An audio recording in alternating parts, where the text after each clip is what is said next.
balik nama sertifikat tanah menjadi proses yang penting dilakukan setelah terjadinya peralihan hak kepemilikan tanah, baik jual beli, hibah, ataupun warisan.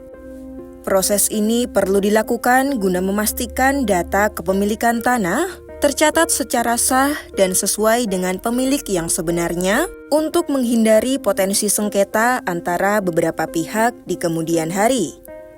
Secara umum, proses balik nama sertifikat tanah dilakukan menggunakan jasa notaris atau pejabat pembuat akta tanah (PPAT) karena lebih praktis dan aman untuk mengurus seluruh tahapan pemindahan hak kepemilikan. Tapi tak banyak yang mengetahui bahwa proses balik nama bisa dilakukan tanpa melalui notaris.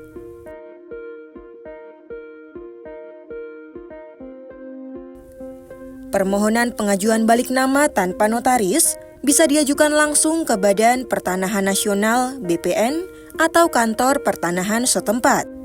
Metode ini menjadi alternatif yang lebih hemat biaya sebab biaya yang dikeluarkan relatif lebih terjangkau. Namun cara ini hanya bisa dilakukan jika pemohon memiliki akta atau bukti sah peralihan hak atas tanah dari pemilik sebelumnya kepada pemilik baru.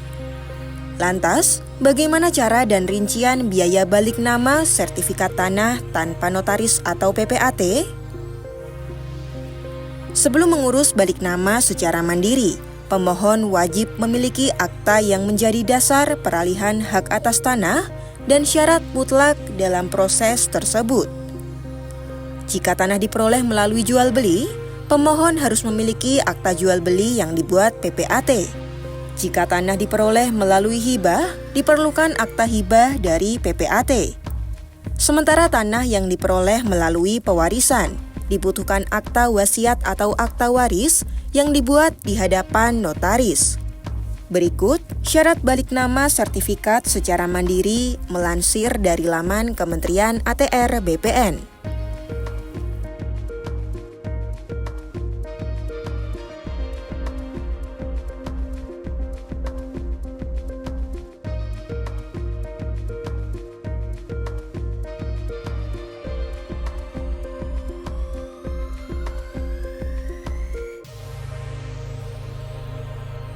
Dalam proses balik nama mandiri, pemohon dapat mengajukan permohonan dengan datang langsung ke kantor pertanahan setempat. Seluruh berkas diserahkan kepada petugas untuk pemeriksaan dan kelengkapan dokumen, kemudian diinput dalam sistem komputerisasi kantor pertanahan. Setelah itu, pemohon akan menerima surat tanda terima berkas dan surat perintah setor. Selanjutnya, pemohon akan membayar biaya penerimaan negara bukan pajak untuk melanjutkan tahap selanjutnya, yaitu pendistribusian berkas ke unit kerja terkait. Jika ditemukan kekurangan, pemohon akan diminta melengkapi dokumen. Namun apabila seluruh persyaratan terpenuhi, maka proses dilanjutkan dengan pengambilan buku tanah, pemeriksaan dan analisis data, serta pencatatan peralihan hak hingga sertifikat baru diterima. Proses balik nama secara mandiri dapat diselesaikan paling lama 5 hari kerja setelah seluruh persyaratan dan dokumen dinyatakan lengkap.